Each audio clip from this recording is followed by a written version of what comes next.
Hello बच्चों। आज के लेक्चर में हम लोग बात करेंगे प्रोटीन्स की। ठीक है, बायोमोलिक्यूल्स हमारा चैप्टर चल रहा था और हम लोगों ने बायोमोलिक्यूल्स क्या होते हैं, ठीक है, उनकी क्या डेफिनेशन है और बायोमोलिक्यूल के कौन कौन से टाइप्स हमारी बॉडी के अंदर पाए जाते हैं, ये सारी चीज़ें हम लोगों ने डिस्कस की थी। इसके बाद हम लोगों ने पढ़ा था कार्बोहाइड्रेट्स के बारे में, बहुत सारी यूजफुल चीज़ें, जैसे कि मोनोसेकेराइड क्या होते हैं, ग्लूकोज का स्ट्रक्चर कैसा होता है, फ्रुक्टोज का स्ट्रक्चर कैसा होता है, साइक्लिक स्ट्रक्चर ऑफ ग्लूकोज क्या होता है। ठीक है, ये सब चीज़ें हम लोगों ने डिस्कस की थी। हम लोगों ने पढ़ा था डाइसेकेराइड्स, डाइसेकेराइड्स में कौन कौन सी लिंकेजेस होती हैं। इसके अलावा हम लोगों ने पढ़ा था पॉलीसेकेराइड्स। तो आज हम लोग पढ़ने वाले हैं किसके बारे में, प्रोटीन्स के बारे में। देखिए, प्रोटीन्स जो है ये आप लोगों ने नाम जरूर सुना होगा, प्रोटीन। ठीक है, और प्रोटीन दरअसल इनका जो नाम पहले पहले पढ़ा था वो किस लिए पढ़ा था, क्योंकि ऐसा माना जाता था कि ये काफी इंपॉर्टेंट है। ठीक है, तो इवन ग्रीक वर्ड इसके लिए है भी प्रोटियोस, जो कि जिसका मतलब क्या होता है, प्राइमरी और ऑफ प्राइम इंपॉर्टेंस, जिसकी बहुत ज्यादा इंपॉर्टेंस है। ठीक है, और जितने भी प्रोटीन्स हैं ये सब की सब क्या होते हैं, पॉलीमर्स होते हैं किसके, अल्फा अमाइनो एसिड्स के। अब ये अमाइनो एसिड क्या है, अल्फा अमाइनो एसिड क्या है, ये सब चीजें अभी हम थोड़ी देर में सीखेंगे। ठीक है, इससे पहले आप लोग एक चीज जानिए कि प्रोटीन्स जो है वो मोस्ट अबंडेंट बायोमोलिक्यूल है किसमें, लिविंग सिस्टम में। ठीक है, तो अगर लिविंग बींग्स में बात की जाए तो सबसे ज्यादा पाए जाने वाला बायोमोलिक्यूल्स कौन सा होगा, सबसे ज्यादा पाए जाने वाले बायोमोलिक्यूल्स होंगे प्रोटीन। ठीक है, और आप लोगों को पता है कि प्रोटीन्स किसके अंदर मिलते हैं, मिल्क के अंदर भी मिलते हैं ना, दालों में भी बोलते हैं प्रोटीन होते हैं, चीज में, पल्सेस में, ठीक है, पीनट में, फिश में, मीट में, इन सब चीजों में क्या मिलता है आपको, प्रोटीन देखने को मिलते हैं। ठीक है, तो चलिए अब हम बात करते हैं कि प्रोटीन्स कैसे बने हुए होते हैं। ठीक है, अभी हम लोगों ने पढ़ा कि polymer of alpha amino acid, polymer मतलब बहुत सारे मिलेंगे तब, है ना। पॉलीमर से मतलब क्या होता है, मेनी। तो बहुत सारे ऐसे अल्फा अमाइनो एसिड मिलेंगे तो क्या बनेगा, प्रोटीन बनेगा। तो चलिए सबसे पहले हम इसी को समझ लेते हैं कि अमाइनो एसिड्स है। ठीक है, अब देखो यहाँ पर, अगर आपको एक कार्बन के ऊपर एक ग्रुप दिख रहा है जो कि COH यानी कार्बोक्सिलिक एसिड ग्रुप है ना, क्या बोलते हैं इसको, कार्बोक्सिलिक एसिड ग्रुप। दूसरा ग्रुप दिखाई दे रहा है NH2 यानी कि अमाइन ग्रुप दिखाई दे रहा है। ठीक है, और एक दिखाई दे रहा है आपको हाइड्रोजन। इसके अलावा एक जो है वो R ग्रुप होगा। अब ये R ग्रुप से मतलब क्या है हमारा, कि ये ग्रुप अलग अलग हो सकता है। ठीक है, जैसे कि हो सकता है कि ये हाइड्रोजन हो, या फिर ये हो सकता है कि कोई ये कार्बन कंटेनिंग ग्रुप हो। ठीक है, एक कार्बन, दो कार्बन, तीन कार्बन, कितने भी कार्बन की जो चेन है हमारे पास ये हो सकती है। ठीक है, हालांकि ऐसा नहीं है कि कुछ भी अगर आपने यहाँ पे बना दिया तो वो अमाइनो एसिड बन जाएगा। कुछ पर्टिकुलर फिक्स अमाइनो एसिड्स होते हैं जिनके बारे में हम लोग आगे भी पढ़ने वाले हैं। ठीक है, तो पर आर ग्रुप जो है यहाँ पे बदल सकता है, बाकी सब चीजें सेम रहेंगी। तो अगर आपको ऐसा कुछ दिखाई दे जिसके अंदर एक कार्बन के ऊपर हाइड्रोजन लगा हुआ है, एक कार्बोक्सिलिक एसिड लगा हुआ है और एक अमाइन लगा हुआ है, इसके अलावा एक आर ग्रुप है जहां पर हाइड्रोजन भी हो सकता है और कार्बन कंटेनिंग कोई चेन भी हो सकती है, तो फिर आप उसे क्या बोलोगे कि ये अमाइनो एसिड है। ठीक है, यही चीज आपको यहाँ पर भी दिखा रखी है। ये जो कार्बन हाइड्रोजन दिखा रखा है ये दरअसल कार्बन के साथ कनेक्टेड हाइड्रोजन ही दिखा रखा है। ठीक है, अब देखो, जब ये आर ग्रुप हाइड्रोजन होता है ना, तो उस वाली कंडीशन में जो अमाइनो एसिड बनता है उसे हम क्या बोलेंगे, सिंपलेस्ट अमाइनो एसिड। क्यों सिंपलेस्ट है भाई, खुद सोचो कि इस वाले अमाइनो एसिड से सिंपल तो कुछ नहीं बन सकता, हाइड्रोजन के अलावा और उससे छोटा क्या लगाओगे, हाइड्रोजन के बाद तो सीधे कोई कार्बन कंटेनिंग ग्रुप ही लगाओगे। और ये जो ग्रुप बनेगा, जब जब आप क्या करोगे, आर ग्रुप को हाइड्रोजन लोगे तो इसे हम क्या बोलते हैं, ग्लाइसिन। ठीक है, तो अगर आपसे क्वेश्चन पूछा जाए एग्जाम में सिंपलेस्ट अमाइनो एसिड कौन सा है, तो आपको एक ही जवाब देना है, क्या, ग्लाइसिन। ठीक है, तो ये क्वेश्चन भी एग्जाम में पूछा जाता है, इसीलिए मैंने आपको ये क्वेश्चन यहाँ पर बताया। ठीक है, अब देखो, यहाँ पर ये कार्बोक्सिलिक एसिड है, कार्बोक्सिलिक एसिड की अल्फा वाला जो कार्बन है ना, यहीं पर क्या लगा हुआ है, अमाइन ग्रुप भी लगा हुआ है। ठीक है, तो यहाँ पर हमने क्या कर दिया, इसको अल्फा अमाइनो एसिड बोल दिया। ये क्या बोल दिया, इसे अल्फा अमाइनो एसिड बोल दिया। ठीक है, अब देखो, अगर हम बात करें ना, तो जरूरी नहीं है कि यहाँ पर कार्बन ग्रुप आपको इसी पोजीशन पे देखने को मिल रहा है। ऐसा भी हो सकता है कि आपको बीटा, गामा, डेल्टा, ठीक है, यानी कि कार्बन नंबर 1 पे अगर देखने को मिला तो अल्फा बोल दिया, हो सकता है 2 पे होता, हो सकता है 3 पे होता, हो सकता है 4 पे होता। कुछ भी हो सकता था। लेकिन दरअसल क्या होता है कि जब हम अल्फा अमीनो एसिड्स ही ज्यादातर मिलते हैं कब, जब हम प्रोटीन्स को तोड़ते हैं। ठीक है, तो हम बात भी उसी की कर रहे हैं, हम बहुत ज्यादा आगे पीछे नहीं जा रहे हैं। आप लोगों के एग्जाम में अल्फा अमीनो एसिड से आगे यहाँ पर एग्जाम में नहीं पूछेगा। ठीक है, देखो तो ग्लाइसिन जो है इसको नाम दिया गया है किसके बेस पे, क्योंकि इसका टेस्ट जो है कैसा होता है, स्वीट होता है, मीठा होता है। ठीक है, तो देखो ग्लाइकोज से आया है इसका नाम, और ग्लाइकोज का मतलब क्या होता है, स्वीट। और टायरोसिन, एक टायरोसिन भी क्या है, एक अमीनो एसिड ही है। ये सबसे पहले कहाँ से ऑब्टेन किया गया था, चीज से। देखो ये भी एग्जाम के अंदर क्वेश्चन पूछा गया है। ठीक है, ग्रीक में टायरोस का मतलब क्या होता है, चीज। ठीक है, मैं आपको हाईलाइट करके इस चीज इसलिए बता रहा हूँ क्योंकि इनसे एग्जाम के अंदर क्वेश्चन एग्जैक्टली पूछा गया है। ठीक है, तो बहुत आसान आसान चीजें हैं, बस अगर आप इन चीजों को ध्यान रखते हैं तो इजीली अगर आपका एग्जाम में से रिलेटेड कोई क्वेश्चन आता है तो आपका वो क्वेश्चन नहीं छूटेगा। ठीक है, तो बस केवल इन चीजों का आप ध्यान रखें ताकि आपके क्वेश्चन जो है आसानी से एग्जाम के अंदर सॉल्व। चलिए फिर हम लोग बात करते हैं, आगे बढ़ते हैं और हम लोग देखते हैं टेबल। ठीक है, जो कि नेचुरल अमीनो एसिड्स की टेबल। अब देखो आप ये चीज जानते हो कि अमीनो एसिड के अंदर ये ग्रुप सेम ही रहने वाला है, भाई एक कार्बन के ऊपर हाइड्रोजन होगा, कार्बोक्सिलिक एसिड होगा और NH2 यानी कि अमाइन होगा। सिर्फ और सिर्फ ये R बदलेगा। अब देखो ये R बदल बदल के आप कितने अमीनो एसिड्स बना सकते हो। ठीक है, देखो अगर ये H, अगर ये R क्या है, H है तो ग्लाइसिन। अगर ये CH3 क्या है, अगर ये क्या है कार्बन, CH3 है तो एलेनाइन बोलते हैं। ठीक है, शॉर्ट फॉर्म GLY ग्लाइसिन। और यहाँ पर देखो शॉर्ट फॉर्म क्या है, ALA एलेनाइन। यहाँ पर देखो CH3 का होल ट्वाइस वेलाइन। और यहाँ पर देखो LEU, यहाँ पर क्या है, ल्यूसाइन। ठीक है, तो इस तरीके से आपको यहाँ पर देखने को मिलेगा। अब देखो ऐसा नहीं है कि आपको पूरी टेबल याद करनी है, पर आप इस टेबल को कम से कम 7-8 बार जरूर देखिएगा। ठीक है, जिससे कि आप लोगों को जो एग्जाम में क्वेश्चन आएंगे उनके अंदर बहुत हेल्प मिलेगी। ठीक है, हालांकि मैं आपको एग्जाम के डायरेक्टली आए हुए क्वेश्चन भी करवाऊंगा और मैं आप लोगों को यहाँ पर ये भी बताऊंगा कि इनसे रिलेटेड किस तरह के क्वेश्चंस बन सकते हैं, कौन कौन से अमीनो एसिड जो है वो इम्पोर्टेंट है। लेकिन फिर भी मैं आपको रिकमेंड करूंगा कि आप लोग इस टेबल को कम से कम 7 से 8 बार जरूर विजिट करें। ठीक है, तो देखिए अगर कार्बन कंटेनिंग ग्रुप ये है तो यहाँ पर हम क्या नाम देंगे, इसे आइसोल्यूसाइन। और अगर यहाँ पर कार्बन कंटेनिंग ग्रुप ये है तो आप इसे क्या नाम देंगे, आर्जिनाइन। देखो आप एक चीज देखना कि यहाँ पर ना इस कार्बन कंटेनिंग चेन के अंदर एक NH2 एक्स्ट्रा आ रहा है, यानी कि अमाइन ग्रुप एक्स्ट्रा आ रहा है। ठीक है, अभी मैं आपको बताऊंगा कि ये एक्स्ट्रा आ रहा है तो उसका क्या सिग्निफिकेंस आप लोगों के लिए है। ठीक है, यहाँ पर देखो यहाँ पर भी एक्स्ट्रा आ रहा है NH2 ग्रुप, ये वाला ग्रुप क्या है, लाइसिन। ठीक है, अगर ये होगा तो क्या बोलेंगे इसे, अमाइनो एसिड को लाइसिन। अगर ये होगा तो आप क्या बोलोगे, इसे ग्लूटामिक एसिड। अब यहाँ देखो ध्यान से, यहाँ पर कार्बोक्सिलिक एसिड ग्रुप एक्स्ट्रा आ रहा है। ठीक है, यहाँ पर देखो CH2COOH, यहाँ पर एस्पार्टिक एसिड। ठीक है, क्या बोलोगे, एस्पार्टिक एसिड। और इसे आप क्या बोलोगे, ग्लूटामाइन।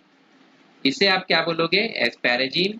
और इसे आप क्या बोलोगे, इसे आप बोलोगे थ्रियोनाइन। ठीक है, और इसे आप क्या बोलोगे, सीराइन। और इसे आप क्या बोलोगे, सिस्टीन। और इसे आप क्या बोलोगे, मिथायोनाइन। और इसे आप क्या बोलोगे, फिनाइलएलेनाइन। ठीक है, और इसे आप क्या बोलोगे, टायरोसिन। तो ये कुछ इंपॉर्टेंट नाम है। ठीक है, जो कि अमाइनो एसिड से रिलेटेड है। तो बेसिकली 20 अमाइनो एसिड्स हैं जो कि यहाँ पर आप लोगों के लिए गिवन है। ठीक है, क्योंकि नेचर में कितने पाए जा रहे हैं, यहाँ पर 20 अमाइनो एसिड्स आपको देखने को मिल रहे हैं। ये यहाँ पर देखिए, इसका नाम ट्रिप्टोफैन, यहाँ पर इसका नाम ये क्या है, हिस्टिडीन। और ये क्या है, प्रोटीन। ठीक है, तो ये देखना है यहाँ पर एक चीज और इम्पोर्टेंट कि जितने भी हमने स्टार लगाए हुए हैं ये सारे के सारे क्या है, इसेंशियल अमाइनो एसिड्स हैं। अब आप बोलेंगे कि भाई इसेंशियल अमाइनो एसिड क्या होता है, मतलब कुछ क्या जरूरी नहीं है। ठीक है, देखो दरअसल क्या होता है ना कि जब हम अमाइनो एसिड्स की बात करते हैं तो कुछ अमाइनो एसिड्स ऐसे हैं जो कि हमारी बॉडी खुद से बना सकती है। ठीक है, तो जो बॉडी खुद से बना सकती है उन्हें इतना ज्यादा इंपॉर्टेंट नहीं माना जाता। ठीक है, कि मान लो अगर बाहर से नहीं भी मिले तो कोई बात नहीं, हमारी बॉडी बना लेगी। ठीक है, पर ऐसे अमाइनो एसिड्स जो कि हमारी बॉडी नहीं बना पाती वो हमारे लिए ज़्यादा इम्पोर्टेंट हो जाते हैं कि हम उन्हें डाइट के द्वारा लें।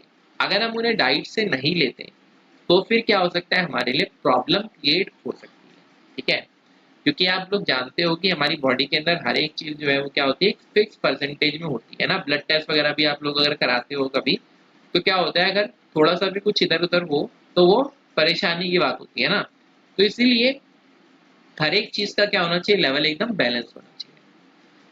तो देखो यहाँ पर इसेंशियल अमाइनो एसिड जैसे वेलाइन, ल्यूसाइन, आइसोल्यूसाइन, आर्जिनाइन, ठीक है,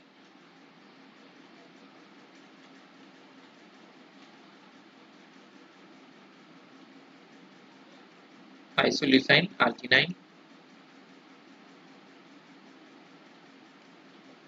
एक मिनट, शायद इशू आ रहा है कर्सर में। ठीक है, ठीक है, ठीक है, ठीक है, ठीक है। आइसोल्यूसाइन, आर्जिनाइन, यहाँ तक हमने कर लिया। लाइसिन, ठीक है, और लाइसिन के अलावा और क्या होने वाला है हमारे पास, लाइसिन के अलावा और हमारे पास होगा थ्रियोनाइन, ठीक है, मिथायोनाइन, फिनाइलएलेनाइन।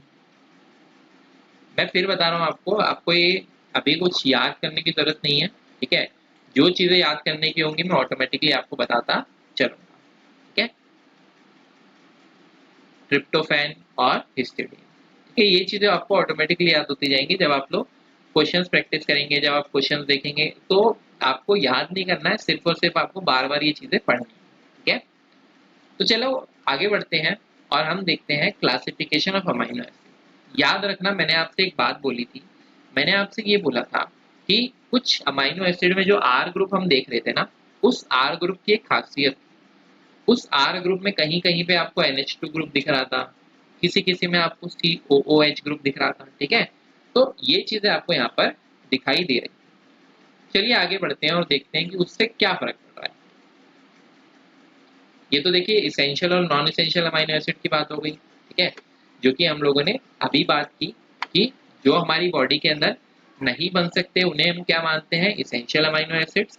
ठीक है, और जो हमारी बॉडी में बन सकते हैं उन्हें हम क्या मान के चलते हैं, नॉन इसेंशियल अमाइनो एसिड्स। ठीक है, चलिए आगे बढ़ते हैं क्लासिफिकेशन के अंदर ही, और हम लोग देख, देखो अमाइनो एसिड्स जो हैं ये यूजुअली कैसे होते हैं, कलरलेस होते हैं। ठीक है, यानी कि अमाइनो एसिड्स में आपको यूजुअली कोई कलर देखने को नहीं मिलेगा।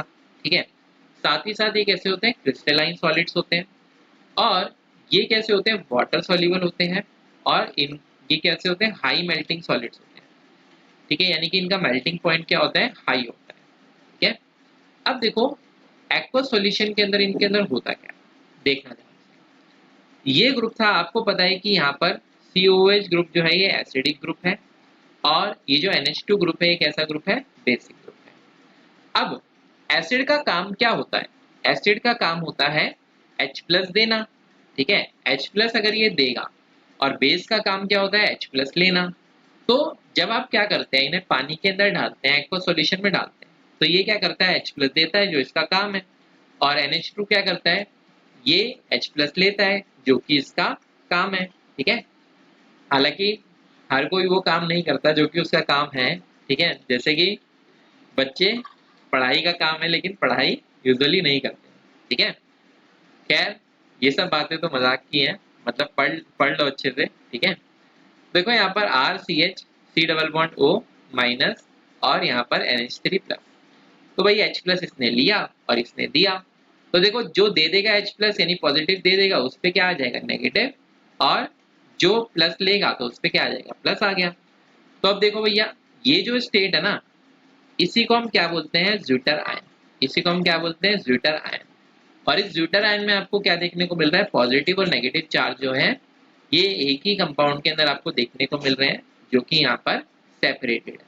ठीक है, तो देखो कार्बोक्सिल ग्रुप क्या करेगा, प्रोटॉन को लूज करेगा, और अमाइनो ग्रुप इसे एक्सेप्ट करेगा, जिसकी वजह से एक डाइपोलर आयन बनता है जिसे हम क्या बोलते हैं, ज्यूटर आयन। ठीक है, अब देखो ज्यूटर आयनिक फॉर्म जो है ये अमाइनो एसिड्स में क्या करती है, एम्फोटेरिक बिहेवियर दिखाती है। एम्फोटेरिक बिहेवियर मतलब क्या होता है, जो कि एसिड की तरह भी बिहेव कर सकता है और बेस की तरह भी बिहेव कर सकता है। ठीक है, क्योंकि देखो सिंपल सी बात है, यहाँ पर एसिड भी है और यहाँ पर बेस भी है, तो दोनों काम यहाँ पर पॉसिबल है। अब देखो, अगर आप लोगों को ऑप्टिकल एक्टिविटी पता है तो बहुत अच्छी बात है। अगर आपको नहीं पता है तो मैं आपको सिर्फ इतना बता देता हूँ, ठीक है। ऑप्टिकल एक्टिविटी आपको याद होगा कि मैं अभी तक जितनी भी आपसे बात कर रहा था मैंने आपको ये बताया था कि अगर लाइट को, ठीक है, अगर लाइट को, और कोई ऐसी वैसी लाइट नहीं, हम क्या लेते हैं प्लेन पोलराइज लाइट, वो सब चीजें हम लोग समझेंगे, ठीक है, उसके लिए आपको घबराना नहीं है। अगर कोई ऐसा है जो इस लाइट को राइट साइड में घुमा दे तो आप उसे क्या बोलोगे, तो आप उसे बोलोगे डी, यानी कि डेक्स्ट्रो। अगर कोई ऐसा है जो कंपाउंड इस लाइट को लेफ्ट साइड में घुमा दे तो आप उसे क्या बोलोगे, एल, ठीक है। इतनी सिंपल सी बात। अब देखो, यहाँ पर मैंने आपको एक चीज बताई थी कि जिस कंपाउंड के अंदर ऐसा कार्बन नहीं होता जिसके अंदर चारों अलग अलग ग्रुप हों, तो वो कभी भी आपको ऑप्टिकल एक्टिविटी नहीं दिखाता, ठीक है। यानी कि वो लाइट को ना तो ऐसे घुमाएगा ना ऐसे घुमाएगा, ठीक है। वो क्या करेगा, कान पकड़ लेगा कि भाई मुझसे काम नहीं होगा। तो देखो यहाँ पर, अगर मैं बात करूं आपसे ग्लाइसिन की, तो ग्लाइसिन में अगर हम बात करें तो आपको याद होगा कि देखो सारे अमाइनो एसिड्स में ये ग्रुप तो सेम है, NH2 होगा, COOH होगा, हाइड्रोजन होगा। और ग्लाइसिन की अगर हम बात करें तो दूसरा ग्रुप भी हाइड्रोजन हो गया। तो देखो जरा इस कार्बन को, इस कार्बन के ऊपर दो सेम ग्रुप आ गए, इसका मतलब अब ये कार्बन कायरल कार्बन नहीं है। तो अगर ये कार्बन कायरल कार्बन नहीं है तो इसका मतलब ये ऑप्टिकल एक्टिविटी नहीं दिखा सकता। बाकी सबके अंदर कायरल कार्बन है, ठीक है, तो इसलिए वो सब की सब क्या दिखाते हैं, ऑप्टिकल एक्टिविटी दिखाते हैं। तो यही बात यहाँ लिखी हुई है, except glycine all other naturally acting alpha amino acids are optically active since alpha carbon atom क्या होता है, एसिमेट्रिक होता है, ठीक है। एसिमेट्रिक से मतलब वही है कि चारों ग्रुप अलग अलग होते हैं। अब ये एग्जिस्ट करते हैं किस फॉर्म में, दोनों ही फॉर्म में, डी और एल फॉर्म्स के अंदर। अब ध्यान रखना, डी और एल का उससे कोई मतलब नहीं है ना, डेक्स्ट्रो लिगो से कोई मतलब नहीं है, लाइट को घुमाने से कोई मतलब नहीं है, ठीक है। Most naturally occurring amino acids कैसे होते हैं, एल कॉन्फ़िगरेशन वाले होते हैं। और एल अमीनो एसिड्स को कैसे लिखा जाता है, NH2 ग्रुप को लेफ्ट हैंड साइड में लिखकर, ठीक है। तो अगर आपसे मान लो पूछ ले कि एल अमीनो एसिड क्या होते हैं, तो सिंपल सी बात है, NH2 ग्रुप को लेफ्ट साइड में लिखा जाएगा। अच्छा, अगर एग्जामिनर का मन किया, उसने सोचा कि बच्चों को चलो थोड़ा घुमाते हैं, और अगर आपने उसने पूछ लिया कि डी अमीनो एसिड्स के अंदर NH2 ग्रुप को कहाँ लिखते हैं, तो भाई इतना दिमाग खुद ही लगा लेना कि अगर NH2 ग्रुप को L वाले में लेफ्ट साइड में लिख रहे हैं तो फिर D वाले में क्या लिखेंगे, राइट साइड में लिखेंगे, ठीक है। तो इतनी सिंपल सी बात है। ये चीज मैं उम्मीद करता हूँ आप लोगों को क्लियर हो गई होगी। अगर फिर भी कोई फंडे में दिक्कत है तो आप लोग मुझसे कमेंट बॉक्स में कमेंट करके पूछ सकते हैं, ठीक है। या फिर आप लोग मुझे मेरे नंबर पे भी व्हाट्सएप कर सकते हैं, या फिर मेरे नंबर पे आप लोग मुझसे मैसेज करके यहाँ पर पूछ सकते हैं, ठीक है। और मेरा नंबर मैंने आप लोगों को बताया हुआ है 8467912306। चलिए आगे बढ़ते हैं और हम देखते हैं स्ट्रक्चर ऑफ प्रोटीन। अब देखो, प्रोटीन के बारे में हमने एक बात की थी कि प्रोटीन क्या बना होता है, बहुत सारे अमीनो एसिड से मिलकर बना होता है, ठीक है। तो देखो यहाँ पर ये एक पूरा अमीनो एसिड है, ठीक है, और ये भी एक पूरा अमीनो एसिड है। अब यहाँ पर हो क्या रहा है कि देखो, यहाँ पर हो क्या रहा है कि ये जो NH2 ग्रुप है और ये जो COOH ग्रुप है, यहाँ पर क्या होगा कि मैं आपको अलग से दिखा देता हूँ। देखो C double bond O OH, ये, और यहाँ पर ये NH2 NH H, यहाँ पर भी ये किसी कार्बन ग्रुप से जुड़ा है और यहाँ पर ये भी किसी कार्बन ग्रुप से ऊपर जुड़ा है। तो यहाँ पर होता क्या है कि ये H2O यहाँ पर बाहर निकल जाता है, ठीक है, पानी यानी यहाँ पर क्या हो जाता है, बाहर निकल जाता है जब इन दोनों के बीच में रिएक्शन होती है। और जब ये रिएक्शन होकर पानी बाहर निकलता है, ठीक है, तो उस वाली सिचुएशन में होता क्या है, उस वाली सिचुएशन में इन दोनों के बीच में एक बॉन्ड बन जाती है, ठीक है। और ये जो इन दोनों के बीच में बॉन्ड बन गई है, इसी को हम क्या बोलते हैं, पेप्टाइड लिंकेज, ठीक है, इसी को हम क्या बोलते हैं, पेप्टाइड लिंकेज। क्वेश्चन एग्जाम में ये भी पूछा जाता है, ठीक है, किसके बीच में पेप्टाइड लिंकेज फॉर्म होती है, ठीक है, तो कार्बोक्सिलिक एसिड और अमाइन ग्रुप जो थे पहले उनके बीच में ये बॉन्ड फॉर्म होती है। और कैसे फॉर्म होती है? जब H2O जो है यहाँ पर बाहर निकल जाता है। ठीक है, अब देखो यहाँ पर ये पहला वाला जो ग्रुप था ये कौन सा था? ग्लाइसिन। और दूसरा वाला कौन सा था? एलेनाइन। ठीक है, CH3 ग्रुप है यहाँ पर, तो एलेनाइन और हाइड्रोजन ही है तो क्या होगा? ग्लाइसिन। तो इसीलिए शॉर्ट में इसको हम क्या लिख देते हैं? ग्लाई एला। ठीक है, यानी कि ग्लाइसिन और एलेनाइन जो है ये बॉन्डेड है, या फिर आप इसे ऐसे भी लिख सकते हैं ग्लाइसिल एलेनाइन।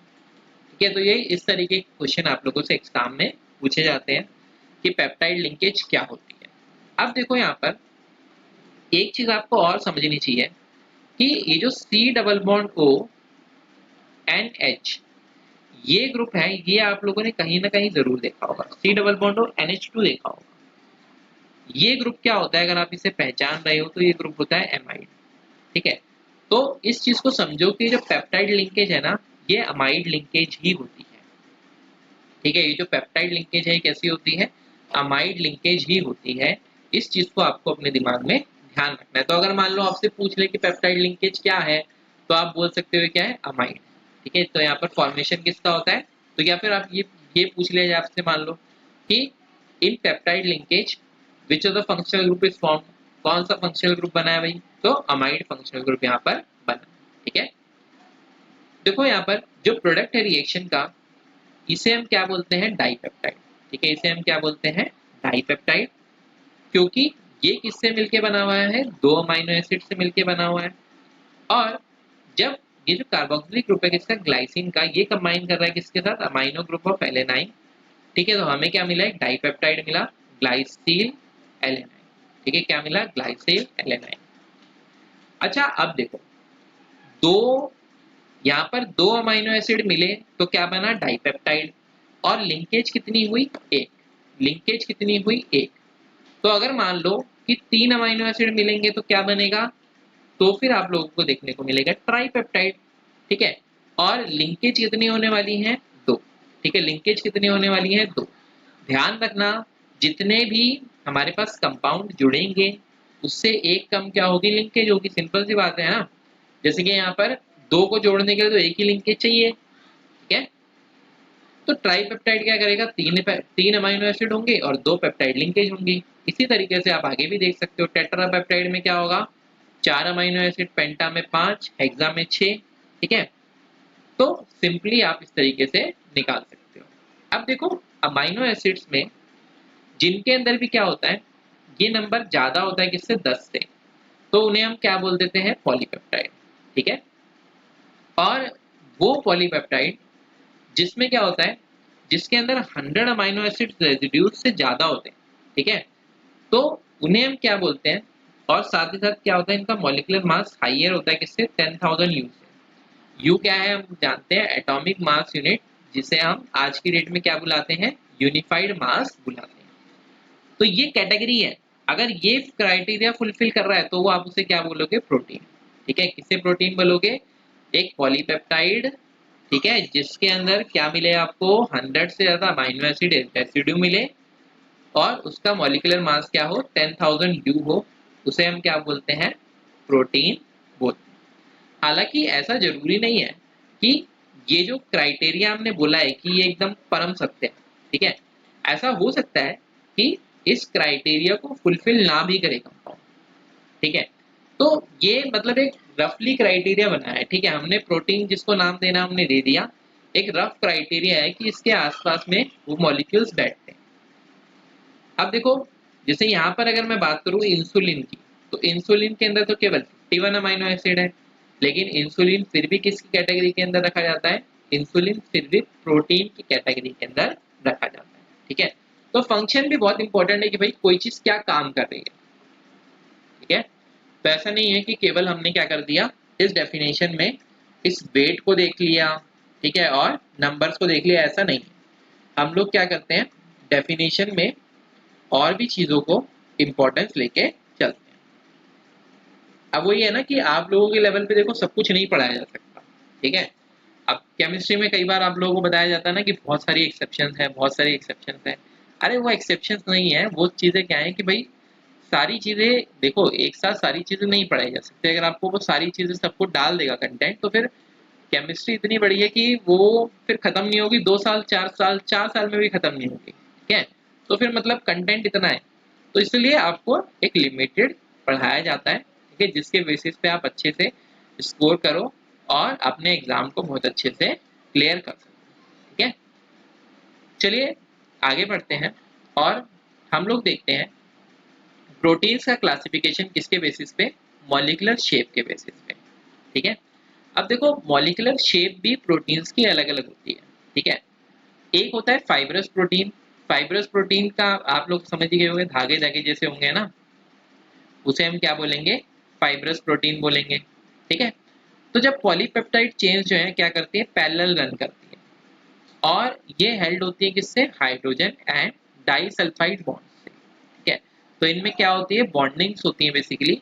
यहाँ पर क्या होती है, हाइड्रोजन बॉन्ड, सल्फाइड बॉन्ड, इस तरीके से। अब डाइसल्फाइड क्यों बोल रहे हैं, क्योंकि यहाँ पर क्या होता है, 2 सल्फर होते हैं और वो इस तरीके से आगे चेन से यू कनेक्टेड होते हैं, ठीक है। इसी तरीके से आपको यहाँ पर हाइड्रोजन बॉन्डिंग्स भी देखने को मिल जाती है। तो ये आपको अलग अलग तरह की बॉन्डिंग यहाँ पर देखने को मिलती है, ठीक है। तो ये फाइबर लाइक स्ट्रक्चर फॉर्म होता है। इसका मैं आप लोगों को एक स्ट्रक्चर और भी दिखा दूंगा, ठीक है। ये अभी हम लोगों ने केवल एक रफली ड्रॉ किया है। इस तरह के जो प्रोटीन्स है क्या होते हैं, जनरली इनसॉल्युबल होते हैं वाटर में, ठीक है। इनकी सॉल्युबिलिटी वाटर के अंदर नहीं होती, ठीक है। जैसे कि एग्जांपल अगर मैं बात करूं, कैरेटिन, जो कि प्रेजेंट होता है किसमें, hair, wool, silk and myosin, जो कि प्रेजेंट होता है किसके अंदर, मसल्स के अंदर। अब मैं आपको एक चीज बताता हूँ मजेदार। ऐसा होता है ना कि स्पेशली कई बार लड़कियां जाती है ना, और पार्लर में जाके वो क्या करवाती है, कैरेटिन ट्रीटमेंट करवाती है, ठीक है। तो अब वो कैरेटिन ट्रीटमेंट में क्या करवाती है, मतलब बाल को, जैसे कई बार होता है ना उनको कर्ली करवाना होता है, या कई बार बाल को वो ना स्ट्रेट करवाती है जाके। तो उस वाली सिचुएशन में क्या होता है, देखो बाल को कर्ली करवाना है या स्ट्रेट करवाना है, तो उस समय पे ना यही शैम्पूज वगैरह जो यूज किए जाते हैं ना, वो क्या करते हैं, वही जो यहाँ पर कैरेटिन वगैरह है ना, उसके अंदर ये जो बॉन्ड्स प्रेजेंट होती हैं, ये जो डाइसल्फाइड बॉन्ड्स वगैरह प्रेजेंट होती है ना बालों के बीच में, ठीक है, बालों के बीच में ये बॉन्ड्स प्रेजेंट होती है, प्रोटीन्स वगैरह बालों के अंदर। तो वो क्या करते हैं, ऐसा केमिकल डालते हैं जिससे बॉन्ड टूट जाती है। अब ये बॉन्ड टूट गई, फिर जैसे चाहा वो क्या करते हैं, उन बालों को सेट कर देते हैं। जब वो बाल एक बार सेट हो जाते हैं, तो फिर वो क्या करते हैं, ऐसा केमिकल डालते हैं जिनसे बॉन्ड क्या करती हैं, अपने आप ही सेट हो जाती हैं। तो फिर जैसे बाल वो लड़कियां चाहती हैं वैसे बाल उनको मिल जाते हैं ना। अब लड़कियां कमेंट बॉक्स में कमेंट करके बताना कि भाई क्या बोलते हैं उसको। मेरे को तो यहाँ तक याद आ रहा है कि रीबॉन्डिंग बोलते हैं शायद इसको, ठीक है। इस प्रोसेस को क्या बोलते हैं, रीबॉन्डिंग बोलते हैं। जिसने कराया होगा उसको पता होगा, जिसने नहीं भी कराया तो शायद लड़कियों को तो पता ही होगा, लड़कों को पता है नहीं पता, मुझे नहीं पता, ठीक है। चलिए सेकेंड हम बात करते हैं ग्लोबुलर प्रोटीन्स की। देखिए ग्लोबुलर प्रोटीन्स क्या होंगे, ऐसे सर्कल टाइप बनाया होगा, ठीक है। तो ग्लोबुलर प्रोटीन्स जो है ये क्या है, ये रिजल्ट करते हैं कब, जो पॉलीपेप्टाइड चेन है ना वो कॉइल हो जाती है, ऐसे घूम जाती है, ठीक है। क्या देने के लिए, एक स्फेरिकल शेप देने के लिए। ये यूजुअली क्या होता है, सॉल्युबल होते हैं वाटर में। इंसुलिन और एल्ब्यूमिन, ये क्या है, एग्जांपल्स है किसके, ग्लोबुलर प्रोटीन्स के। चलिए हम आगे बढ़ते हैं और नेक्स्ट हम बात करते हैं प्रोटीन के स्ट्रक्चर की और शेप की। देखिए अब प्रोटीन के स्ट्रक्चर और शेप की हम बात कर रहे हैं किसके बेसिस पे, कि किस तरीके से यहाँ पर ये अरेंजमेंट हमें देखने को मिल रहा है, ठीक है। देखो प्रोटीन की अगर सिंपल सी चेन है, ठीक है, सिंपल सी चेन क्या है, जिसमें बहुत सारे पेप्टाइड एक आपस में जुड़े हुए हैं, ठीक है, कई सारे अमीनो एसिड्स एक साथ सीधे सीधे सीधे सीधे लगे हुए हैं। वही क्या है हमारा प्राइमरी स्ट्रक्चर ऑफ प्रोटीन, ठीक है। यहाँ पर क्या होगा, वन और मोर पॉलीपेप्टाइड चेन जो है आपको देखने को मिलेंगे, ठीक है। और यहाँ पर जो पॉलीपेप्टाइड है इसमें क्या होता है, अमीनो एसिड्स लिंक्ड होते हैं किससे, एक स्पेसिफिक सीक्वेंस में एक दूसरे से, ठीक है। और इसी को हम क्या बोलते हैं, primary structure of protein.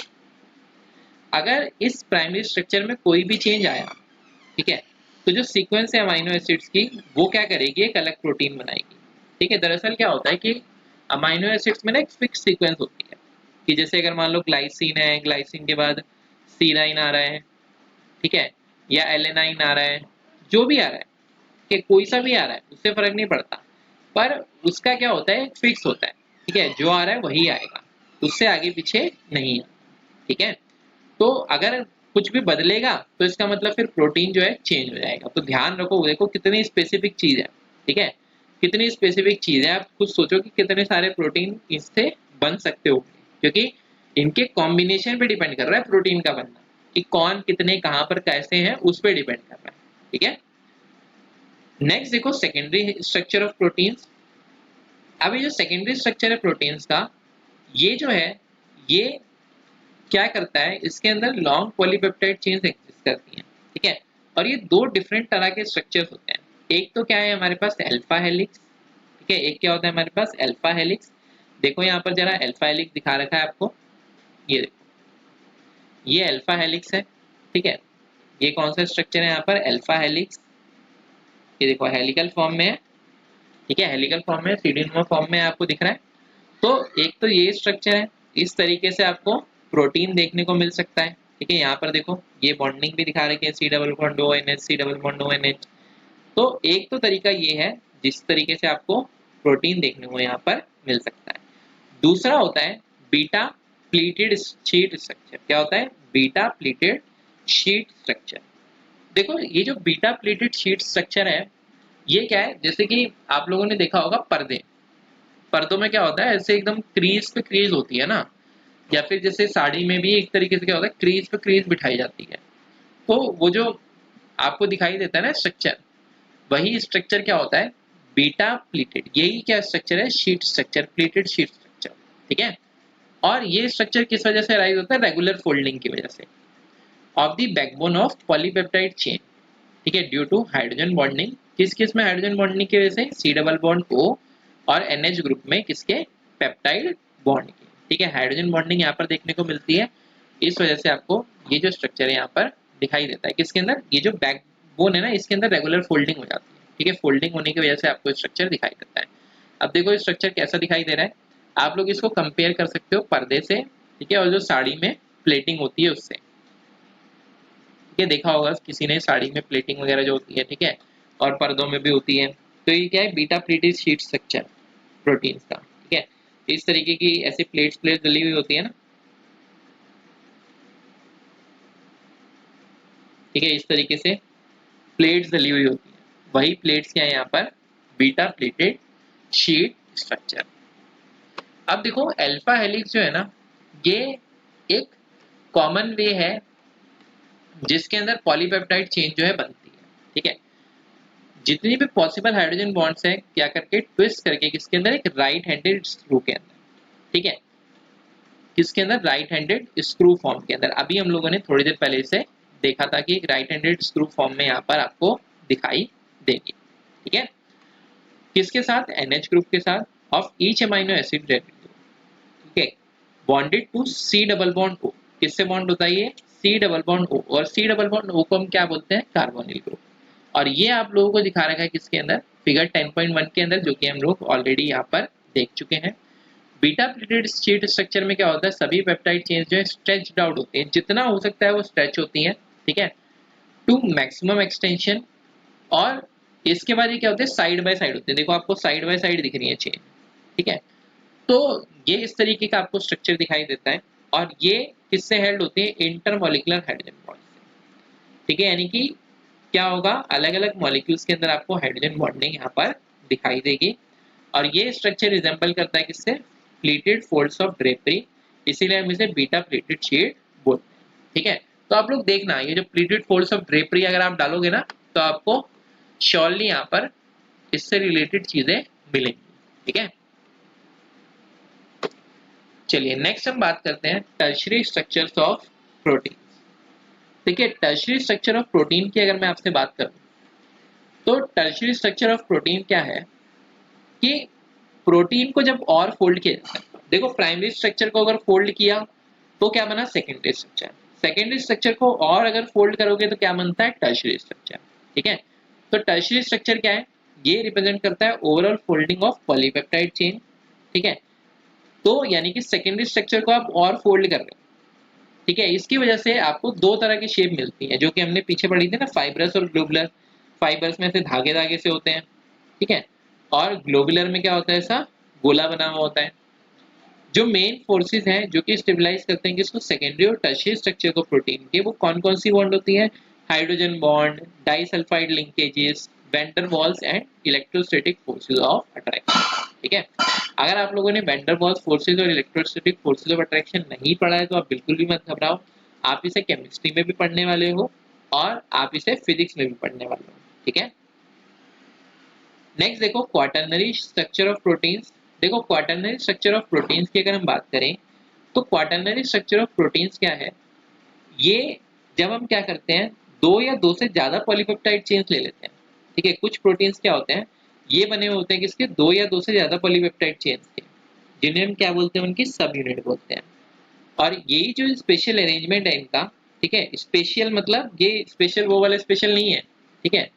Special मतलब स्पेस में किस तरीके से ये खाली जगह में बने हुए हैं, किस तरीके से ये स्पेस के अंदर आ रहे हैं, ठीक है। Arrangement of these subunits respect to each other, एक दूसरे की रिस्पेक्ट में, इसी को हम क्या बोलते हैं, क्वाटरनरी स्ट्रक्चर। तो यहाँ पर समझ गए, यहाँ पर पॉलीपेप्टाइड की चेन जो है दो या दो से ज्यादा होंगी किसके अंदर, क्वाटरनरी स्ट्रक्चर के अंदर। अब देखो सभी स्ट्रक्चर्स की हम लोग क्या करते हैं, डायग्राम देख लेते हैं, जिससे कि आपको और यहाँ पर क्लैरिटी आएगी। देखो यहाँ पर अगर मैं बात करूं प्राइमरी स्ट्रक्चर की, तो प्राइमरी स्ट्रक्चर सिंपल एक चेन है, ठीक है। और ये चेन आप लोगों को दिखाई दे रही है क्लियरली। अब इसी चेन को अगर आपने फर्दर फोल्ड कर दिया तो बन गया सेकेंडरी स्ट्रक्चर। और यहाँ पर ये तो आपको क्या दिखा दिया गया, हेलिक्स वाला दिखा दिया। दूसरा चाहे तो क्या बन सकता है, बीटा प्लेटेड शीट स्ट्रक्चर भी बन सकता है, ठीक है। फिर इसी को अगर आप फर्दर फोल्ड कर दोगे तो फिर क्या बन जाएगा, टर्शियरी स्ट्रक्चर। और यहाँ पर ऐसी कुछ पॉलीपेप्टाइड चेन अगर आप और ले लोगे तो फिर क्या बनेगा, क्वाटरनरी स्ट्रक्चर, ठीक है। तो यहाँ पर आपको इस तरीके से प्रोटीन्स के स्ट्रक्चर देखने को मिलते हैं, ठीक है।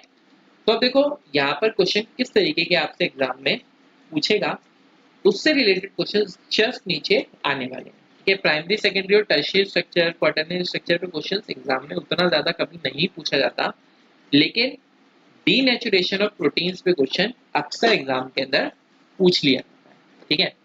अब अगर किसी को पता होगा, जैसे क्या होता है कि जब अंडे को उबाला जाता है, ठीक है, तो जब अंडे को उबाला जाता है ना, तो अंडे के अंदर भी क्या होता है, प्रोटीन होता है, एल्ब्यूमिन, ठीक है। तो वो क्या हो जाता है, वो उसकी शेप बिगड़ जाती है अंडे की, ठीक है। तो वो क्या हुआ कि जो प्रोटीन था ना वो खराब हो जाता है, ठीक है। जो प्रोटीन है ना वो अपना स्ट्रक्चर जो है वो खो देता है। और प्रोटीन चाहे कोई सा भी हो, टर्शरी हो, क्वाटरनरी हो, ठीक है, कोई सा भी प्रोटीन हो, वो क्या करता है, अपनी शेप लूज कर देता है और वो किस में आ जाता है, प्राइमरी स्ट्रक्चर में आ जाता है। प्राइमरी स्ट्रक्चर अपनी शेप लूज नहीं करता, ठीक है। प्राइमरी स्ट्रक्चर ऑफ प्रोटीन अपनी शेप लूज नहीं करता। अब देखो इसका भी रीजन है, क्योंकि जो यहाँ पर C double bond O NH group बना है, ये जो बॉन्ड है थोड़ी स्ट्रांग बॉन्ड होती है, ठीक है। तो इसलिए ये आसानी से अपनी स्ट्रक्चर लूज नहीं करता। लेकिन बाकी स्ट्रक्चर में हाइड्रोजन बॉन्डिंग और डाइसल्फाइड लिंकेज होती है, ठीक है, इनकी वजह से क्या करता है, ये थोड़े से वीक होते हैं और इसीलिए जब इनको हीट किया जाता है या इनको कोई pH चेंज दिया जाता है, तो उस वाली सिचुएशन के अंदर ही क्या करते हैं, अपने स्ट्रक्चर को लूज कर देते हैं, ठीक है। जैसे कि अगर आप मान लो दूध दूध में जब हम खट्टा डाल देते हैं ना, ठीक है, दही जमाने के लिए, तो वो भी क्या करता है, अपने स्ट्रक्चर को लूज कर देता है, ठीक है। उसका भी प्रोटीन जो है क्या हो जाता है, बिगड़ जाता है, ठीक है। तो देखो यहाँ पर जब एक प्रोटीन उसकी नेटिव फॉर्म में है, उसको फिजिकल चेंज दे दिया गया, जैसे कि change in temperature, chemical change like change in pH, तो हाइड्रोजन बॉन्ड्स क्या हो जाते हैं, डिस्टर्ब हो जाती हैं, डाइसल्फाइड बॉन्ड भी डिस्टर्ब हो जाती हैं। इस वजह से होता क्या है, ग्लोब्यूल्स जो है अनफोल्ड हो जाते हैं और हेलिक्स जो है वो अनकॉइल्ड हो जाता है, प्रोटीन अपनी बायोलॉजिकल एक्टिविटी को खो देता है। यानी कि वो जो प्रोटीन था पहले, वो प्रोटीन अब नहीं रहता, और इसी प्रोसेस को हम क्या कहते हैं, डीनेचुरेशन ऑफ प्रोटीन। तो भाई मान लो अगर प्रोटीन को कोई पर्टिकुलर काम करना था, तो अब वो प्रोटीन अपना काम नहीं कर पाएगा, ठीक है। अब देखो डीनेचुरेशन के टाइम पे सेकेंडरी और टर्शियरी स्ट्रक्चर जो डिस्ट्रॉय हो जाते हैं, लेकिन प्राइमरी स्ट्रक्चर इंटैक्ट रहता है, एक जैसे रहता है। ये भी एग्जाम में क्वेश्चन बार बार पूछा जाता है कि विच of the following structure of protein is does not lose its, ठीक है, does not lose its structure when it is subjected to pH change और टेम्परेचर चेंज। तो भाई pH चेंज कर दो, टेम्परेचर चेंज कर दो, कुछ भी चेंज कर दो, फर्क नहीं पड़ता। आप लोगों का ये वाला जो प्रोटीन है कौन सा, प्राइमरी स्ट्रक्चर, ये चेंज नहीं होने वाला। ठीक है, एग्जाम में क्वेश्चन आएगा तो आप लोग टिक कर देना। एग्जाम्पल भी देख लो भाई, एग्जाम्पल भी इंपॉर्टेंट है। कोएगुलेशन ऑफ एग वाइट, ठीक है, अंडे को जब उबाला जाता है, कब, बॉइलिंग पे, ठीक है, तो वो क्या करता है, एक अलग सी शेप ले लेता है। ठीक है, उसी को हम क्या बोल रहे हैं, उसका कोएगुलेशन होना, इकट्ठा हो जाता है वो पूरा, है ना। ये कॉमन एग्जांपल है डीनेचुरेशन का। अनदर एग्जांपल क्या है, कडलिंग ऑफ मिल्क, जो दूध में हम क्या करते हैं, खट्टा डाल देते हैं, जो कि किस वजह से होता है, फॉर्मेशन ऑफ लैक्टिक एसिड। ठीक है, लैक्टिक एसिड बन जाता है किसके अंदर, बैक्टीरिया की वजह से, किसके अंदर, मिल्क के अंदर। तो ये हो गया हमारा डीनेचुरेशन ऑफ प्रोटीन्स, और ये काफी इंपॉर्टेंट टॉपिक था जो कि आज की क्लास में हम लोगों ने डिस्कस किया। देखिए नेक्स्ट क्लास में हम लोग पढ़ेंगे किसके बारे में, एंजाइम्स के बारे में। और मोस्ट प्रोबेबली ये चैप्टर आप लोगों का नेक्स्ट क्लास में खत्म हो जाएगा। ठीक है, नहीं तो अगर मेरे को थोड़ा ये हुआ कि आपको थोड़ा और आराम से अगर कराना है तो फिर 2 क्लासेस में आप लोगों का चैप्टर खत्म हो जाएगा। इसके बाद हम इस चैप्टर से रिलेटेड ढेर सारे क्वेश्चंस करेंगे। इस चैप्टर के जो क्वेश्चंस आते हैं वो बहुत आसान होते हैं। ठीक है, और आप लोगों को करने में मजा आएगा अगर आप लोगों ने थ्योरी बहुत अच्छे से पढ़ी है। अगर आपने थ्योरी नहीं पढ़ी है तो फिर आप बस शक्लें देख रहे होगे, ठीक है, कि क्या हो रहा है, क्या डिस्कशन नहीं हो रहा है, कुछ भी समझ में नहीं आ रहा है। तो बहुत अच्छे से थ्योरी पढ़ के आना। अगर आपको ये चैनल पसंद आ रहा है, ठीक है, और इस पे डाली हुई वीडियोस, जो इस पे डाला हुआ कोर्स है, अगर आपके लिए यूजफुल हो रहा है तो फिर आप इस चैनल को सब्सक्राइब कर लीजिए और इन वीडियोस को लाइक कर लीजिए और अपने दोस्तों के साथ इसे शेयर कर लीजिए। तो ठीक है, फिर बाय बाय, मिलते हैं हम लोग नेक्स्ट सेशन में।